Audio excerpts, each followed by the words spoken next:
आपण मैंने देखुले गोटे भक्तटी कि भाव विहल हो पड़ा हो पड़ते नाई माँ तो निश्चित भाव में आप जो चमत्कार महाप्रभुंर देखुं से चमत्कार लगातार भाई महाप्रभु करि भक्त मानी भक्त मैंने जो मैंने निकट में समर्पण कर निजक से सबकिछि संभव कर जन भक्त आसी पहुँची अनुभूति जाना।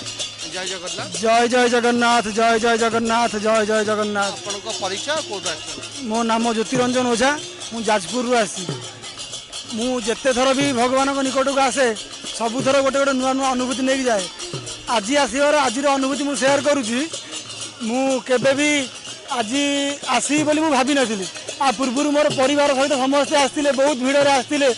मत बापा कहले तू भी चल मु भुवनेश्वर रोची तापर मुझे आसीपारे किंतु आज राति गोटे बेले मो सान भाई मो सहित भी आस मत कल कले आउ पिंकुन ना चल आम जा मंदिर जा बोल कौन मंदिर ना जो भगवान को डोरी लगी चल जा मुझे सतरे जा कहले हाँ मुझे राति गोटे बाहरली 2टा बेले कटक रु ट्रेन में बसिली आसिक सका पहुँचिक दर्शन कली यहाँ मोर गोटे बहुत बड़ अनुभूति माने जेबे जेबे आम चाहूँ आसवाई भगवान पाख आम आसीपारूँ हेले कौन भगवान लीला कौन भगवान खेला आज बहुत बढ़िया दर्शन भी है भगवान दयार मुझे जिते थर भी आसी कौ थर मत निराश करना प्रत्येक थर बहुत भल दर्शन देते ठाकुर मत से मत भगवान मत एत डेंगा कर कि तू मोर भक्त तू जिते थर आसबू मुझे भलरे दर्शन देवी और केबे केबे एमती भी है भगवान एमती परीक्षा नहीं आसिकी भी यही दुआरू फेरी जाइचु भिड़ हो कि जहाँ हो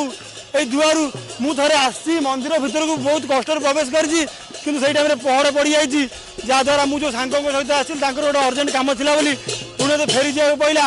मुझे पतित बाबा को दर्शन करी गली आज कम मो भाग्य दर्शन नाला प्रभु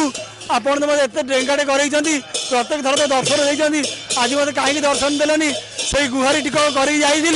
मुझे जो दिन चाहिए भगवान पाक डाकिले नहीं आज हठात भगवान मत टाणी आने पाखक आते सुंदर दर्शन देले यहाँ मोर बहुत बड़ अनुभूति मैं किसी कह चाहूनी।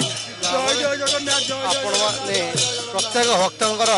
अनुभूति से अनुभवी से भक्त ही जानी था जी प्रभु को डाकी था डाक गुहारी प्रभु शुणी था तो आउ किसी भक्त आम सहित आसी पहुँची गले अनुभूति जाना।